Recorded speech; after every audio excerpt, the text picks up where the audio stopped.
मध्य पूर्वेत वाढत चाललेल्या युद्धजन्य परिस्थितीमुळे जगभरातील तेल बाजारात सध्या खळबळ उडालेली आहे आणि याचा सर्वात मोठा फटका बसू शकतो भारताला। कारण भारत हा जगातील तिसऱ्या क्रमांकाचा सर्वात मोठा कच्चं तेल वापरणारा देश आहे। आपल्या देशाला दररोज सुमारे 5.5 ते 5.6 दशलक्ष बॅरल कच्च्या तेलाची गरज असते, पण त्यापैकी जवळपास 90% तेल भारताला परदेशातून आयात करावं लागतं। सध्या आंतरराष्ट्रीय बाजारात कच्च्या तेलाचा दर हा $109 प्रति बॅरलच्या आसपास पोहोचलाय। याचा अर्थ असा की भारताला दररोज तेल आयातीवर अंदाजे 450 ते 500 दशलक्ष डॉलर खर्च करावे लागतात। भारतीय रुपयात हा आकडा 4000 कोटी रुपयांपेक्षा जास्त होतो। तेलाच्या किमती अशाच जर वाढत राहिल्या तर हा खर्च आणखी वाढणार आहे आणि त्याचा थेट परिणाम देशाच्या अर्थव्यवस्थेवर होणार आहे।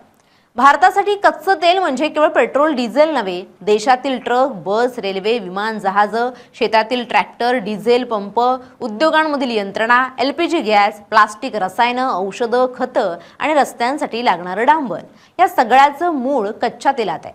म्हणजेच तेलाशिवाय भारताची अर्थव्यवस्था अक्षरशः ठप्प होऊ शकते। जर भारताला कच्च्या तेलाचा पुरवठा कमी झाला तर सर्वप्रथम पेट्रोल आणि डिझेलचे दर प्रचंड वाढतील आणि त्यानंतर वाहतूक खर्च वाढेल आणि त्याचाच परिणाम भाजीपाला, दूध, अन्नधान्य, औषधं आणि दैनंदिन वापराच्या वस्तूंवर होईल, म्हणजेच महागाईचा भडका उडेल। सर्वसामान्यांच्या घर खर्चावर जबरदस्त ताण येईल। तेलाच्या वाढत्या किमतींमुळे रुपयावर दबाव येऊ शकतो। डॉलरमध्ये अधिक पैसे मोजावे लागल्यामुळे रुपया कमकुवत होईल, आयात महागेल, उद्योगांचा उत्पादन खर्च वाढेल, कंपन्यांचा नफा घटेल, काही कंपन्या खर्च कमी करण्यासाठी नोकर कपात करू शकतात, गुंतवणूक कमी होऊ शकते आणि आर्थिक वाढीचा वेग मंदावू शकतो। भारताच्या तेल आयातीचा मोठा भाग हा इराण, सौदी अरेबिया, UAE आणि इतर खाडी देशांमधून येतो।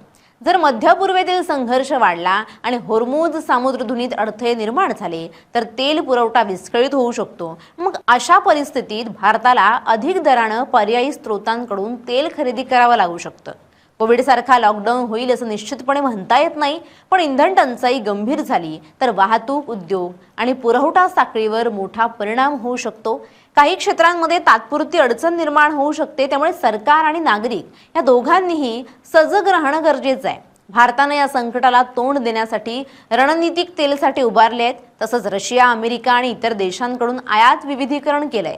इथेनॉल मिश्रण, इलेक्ट्रिक वाहनं, अक्षय ऊर्जेचा प्रोत्साहन देऊन आयातीवरील अवलंबित्व कमी करण्याचा सध्या प्रयत्न सुरू आहे आणि अशा वेळी सामान्य नागरिकांनीही जबाबदारीने वागणं आवश्यक आहे। अनावश्यक वाहन वापर टाळणं, सार्वजनिक वाहतुकीचा वापर, इंधन बचत आणि ऊर्जेचा अपव्यय रोखणं हे प्रत्येक भारतीयाचं कर्तव्य आहे। ऊर्जा बचत म्हणजे देश सेवा आणि आज भारतासमोरचं आव्हान केवळ तेलाच्या वाढत्या किमतीचं नाही तर महागाई, रुपयावरील दबाव, उद्योगांवरील ताण आणि रोजगाराच्या संधींवर होणाऱ्या परिणामाचं आहे। पण भारतानं याआधी अनेक जागतिक संकटांचा सामना केलाय।